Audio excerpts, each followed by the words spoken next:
Tuna lengo zuri kwenye birthday ya Latifa.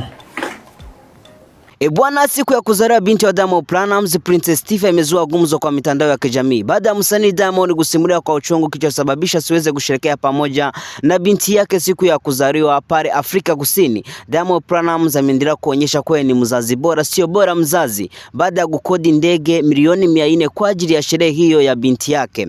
Kumbi Diamond Platnumz alitarajia kabisa kuwa Afrika Kusini kusherehekea birthday ya binti yake Princess Tifa, lakini safari hiyo imekwama dakika ya mwisho kutokana na changamoto za vibali vya ndege. Na jambo lilozua gumzo zaidi ni kwamba safari hiyo haikuwa ya kawaida. Diamond anasema hata private jet ilikuwa tayari imepangwa kwa ajili ya safari hiyo. Lakini ni nini haswa kilichotokea na ni mastaa gani walitarajiwa kuambatana na Diamond Platnumz kwa safari hiyo? Endelea mpaka mwisho. Princess Tifa, binti wa Diamond Platnumz, alikuwa ametimiza miaka 11. Kwa ajili ya kusherehekea siku hiyo maalum, kulikuwa na mipango ya familia na marafiki kutoka Afrika Kusini. Diamond ameeleza kwamba alikuwa na matarajio ya kuwepo kwenye sherehe hiyo. Kila kitu kilionekana kuwa kimepangwa, ikiwemo safari kutumia private jet, lakini changamoto zikaibuka kwenye upande wa vibali vya ndege.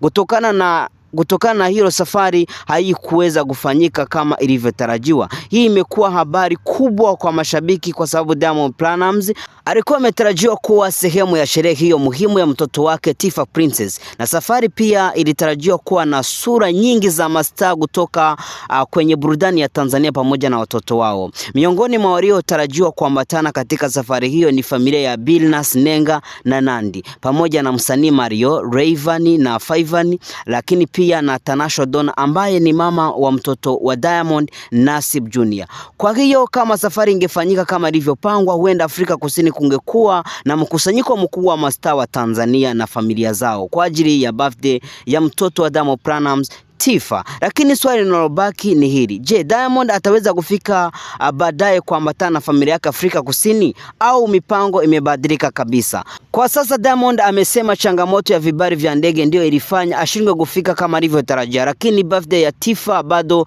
imeendelea kuwa gumzo kwa mitandao ya kijamii na tayari shafanyika Jumamosi iliyopita, hasa kutokana na orodha ya mastaa na familia zao waliokuwa wanatarajiwa kushiriki kwenye sherehe hiyo, na habari zinazoendelea kusambaa kwa mitandao ya kijamii zikisema kwamba Diamond Platnumz alikuwa amekodi ndege ya milioni 400 kwa ajili ya sherehe na kuambatana na mastaa wengi ikiwemo familia ya Nenga, Billnass na Nandy, ikiwemo familia ya Rayvanny, Fyvanny na aliyekuwa mke wake Tanasha Donna. Sasa nataka kusikia kutoka kwako. Unafikiri Diamond angepaswa kufanya kila njia kuhakikisha anafika kwenye birthday ya Tifa au changamoto kama hizi zinaeleweka? Andika maoni yako kwenye comment, subscribe, bonyeza kengele ya notification na usisahau kushare video hii kwa mtu ambapo anapenda habari za mastaa wetu kutokea Bongo Flava. Shukran. Also 7 Media TV tunawapenda sana.